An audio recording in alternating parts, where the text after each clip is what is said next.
Roskilde TV er stadig i fuld gang her på Grasp Festival 2024. Lige om lidt skal vi til en workshop, der hedder Boosting the Brain for Changemaking, som handler om, hvordan vi bryder mønstrene i vores hverdag og får bedre, innovative og mere positive idéer for en bedre verden. Vi får et interview med en af hjerneforskerne bag workshoppen, der fortæller os lidt om, hvordan man i sin egen hverdag kan blive bedre og få lavet en masse hjernegymnastik til at få gode idéer og løse en masse af hverdagens problemer. Pireeni, thank you so much for taking the time to talk with us. You just had a large workshop here at the Grasp Festival. Just to our viewers who weren't at the workshop, can you tell me a little bit about yourself and your background for Yeah, certainly. I am somebody who juggles arts and sciences, so I found it very difficult to define myself. The world seems to want to define me. I'm currently College Poet Laureate at Oxford University.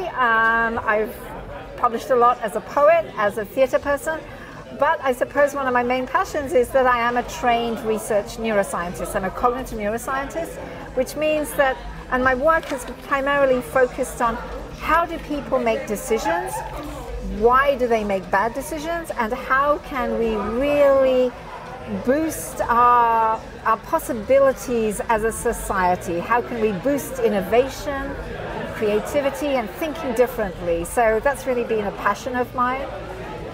How did this start to become one of your passions, asking why do people make these decisions and why do people make bad decisions as well? Right.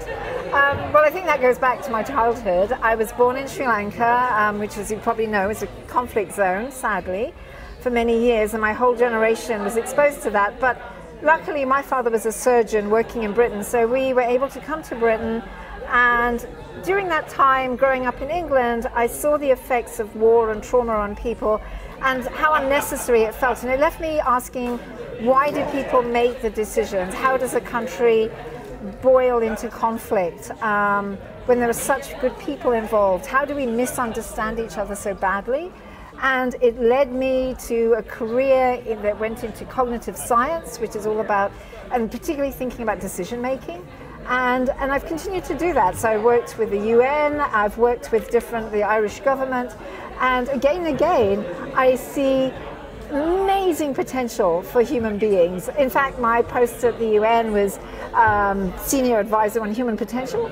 Amazing potential we can unleash, but so often we are held back by the ways in which we allow our brains to be constrained. And here during the workshop I was an attendee as well. Yes. You talked about how the decision making is often hindered by our pattern, our pattern thinking in the brain. You had an example with a car and how we imagine the car in the future. Maybe you can explain a bit more about that. Yes. Well, one of the things we find, I'm an advisor at the Futurem Museum in Berlin and in a lot of different future spaces, and what we find is that if you ask people to imagine the future, to draw it, it's a big, wide open question. Most people, most of the time, will draw a flying car. As if, so we're still thinking about cars, which exist now, and all we can do is maybe tweak it a little bit. So we think about it as the future will have a slight tweak. Instead of a car on the road, we'll have a car flying, right? And so we're still trapped in these patterns, and it's something that our brains naturally do. And actually an interesting thing is that the more we become experts in a field, the more that our brain goes into a kind of auto pattern. We're stuck using the same patterns again and again, and there's actually even a whole graph that we know about as neuroscientists called the Dunning-Kruger effect, where the more expertise you gather, the more you think you understand the subject and the less competent you actually are. So there's a whole range there where our patterns, our expertise can sometimes restrict us. And I can give you an example.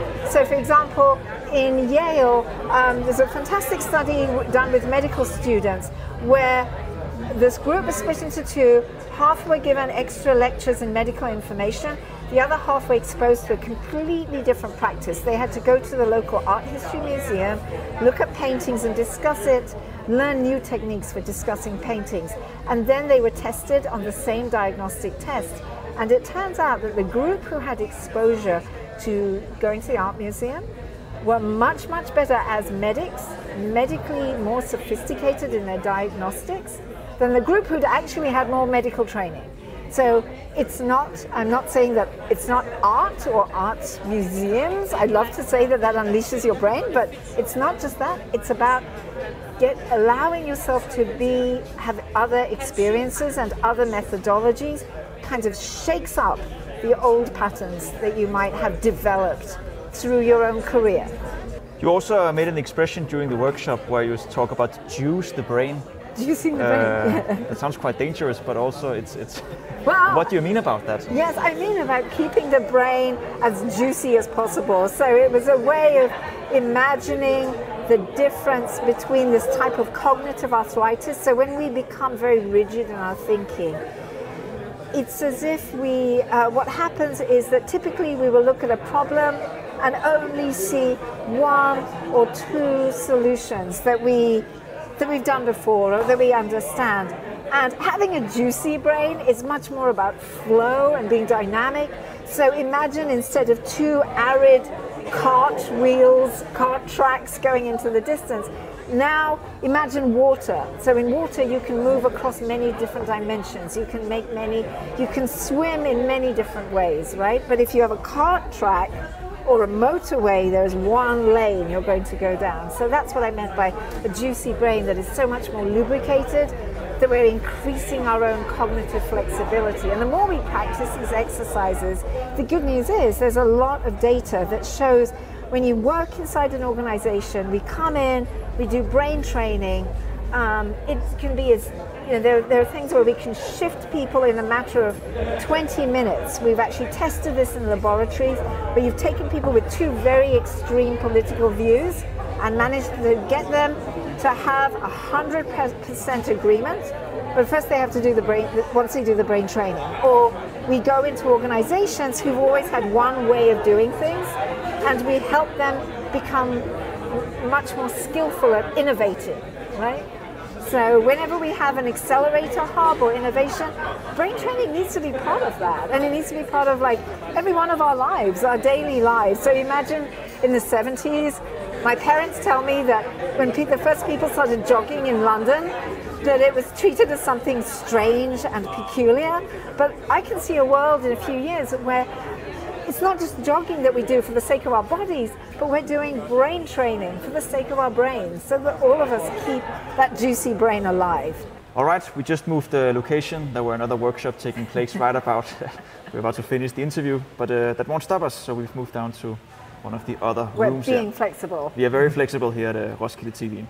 Anyhow, you talked a lot about making the brain flexible and break patterns in regards to organizations and on a big collaborate level. What about us individuals? Mm-hmm. Earlier you mentioned that sometimes there's a problem and then you can think about two solutions because we have this track way of thinking. Yes. How do I as an individual yes. change my brain and juice it up to see even more solutions to my problem? Yeah. I mean, I think this is something that, as I was saying earlier, like with the jogging practice, it's not just for the professionals to be doing. It's every one of us can do this for our own health and our own well-being and our own creativity and innovation. So there are a whole range of exercises now that I'm putting together. Neuroscience is pointing the way to show that this is evidence-based, data-driven, these exercises that can really help us. So an example is to take something that you do at home, naturally, automatically, that you do on autopilot. So look at something you do on autopilot. Many of us, it's brushing our teeth.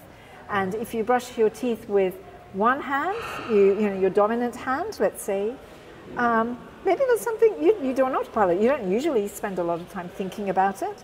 So now try it differently. So maybe in this case, you trying differently means you switch it to the toothbrush to another hand and then see what happens. And now you need to think about it, and the thinking about it and the different feelings, it disrupts the autopilot, and it makes you conscious of new sensations.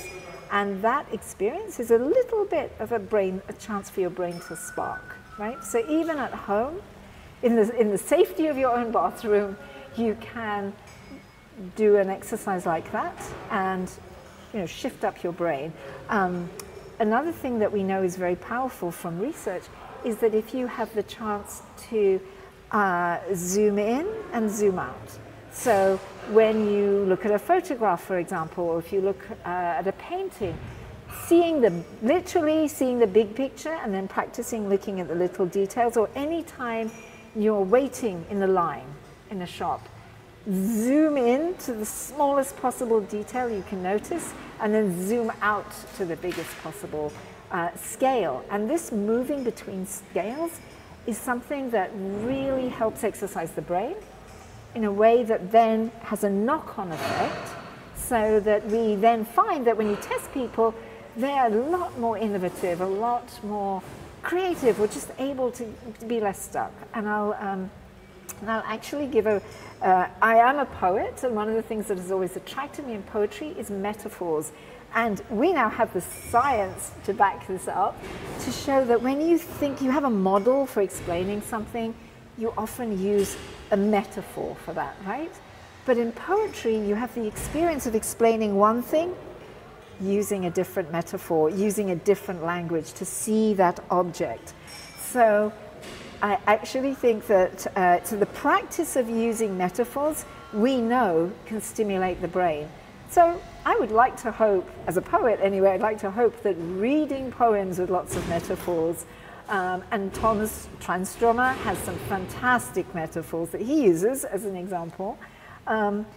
Reading poetry stimulates the brain in many different ways, but that is one particular feature, one particular lever that is particularly effective at enhancing this type of brain flexibility. It's a type of brain training.